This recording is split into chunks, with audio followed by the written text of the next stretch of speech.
எங்கள் அக்கா பென்சிங்கம் அவர்கள் மாற்றுத்திறனாளிகளுக்கு பொங்கல் விழாவை முன்னிட்டு புத்தாடை வழங்கி கூட்டமைப்பின் சார்பில் இங்கே வாங்க 2026 முதல் விழா இது சமய நல்லிணக்க விழாவாக கொண்டாடி வருகிறார்கள். இந்த நிகழ்ச்சியில் கலந்து கொண்டுள்ள நம்முடைய இந்திய முஸ்லீம் லீக்கினுடைய மாவட்ட தலைவர் திரு மிராஸ் அண்ணன் அவர்களே மற்றும் நிகழ்ச்சிகளை ஏற்பாடு செய்துள்ள நம்முடைய ரிப்போர்ட்டர் பிரான்ஸ் அருள் சகோதரர் அவர்களே மற்றும் நம்முடைய சிவன் கோயில் பட்டர் அவர்களே மற்றும் நம்முடைய உதவிகளை பெறுவதற்காக வருகை தந்துள்ள அத்துணை சகோதர சகோதரிகளை பத்திரிகை மற்றும் ஊடகத்துறை நண்பர்களே உங்கள் அனைவருக்கும் அன்பான வணக்கத்தை தெரிவித்துக் கொள்கிறேன். அனைவருக்கும் இனிய பொங்கல் நல்வாழ்த்துக்களை தெரிவித்துக் கொள்கிறேன். பொங்கல் எல்லாருடைய வாழ்க்கையிலும் நல்ல ஒரு செழிப்பையும் நல்ல ஆரோக்கியத்தையும் மகிழ்ச்சியையும் தர வேண்டும் என்று அத்துணை பேருக்கு என்னுடைய வாழ்த்துக்காக கூறி இந்த உதவியை வழங்குகிறேன். நன்றி, வணக்கம்.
அந்த வாரங்கள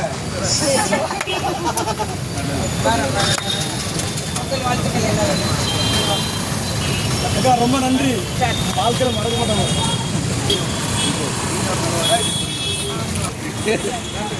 மறக்க வேண்டாம். தொந்தரவு பண்ண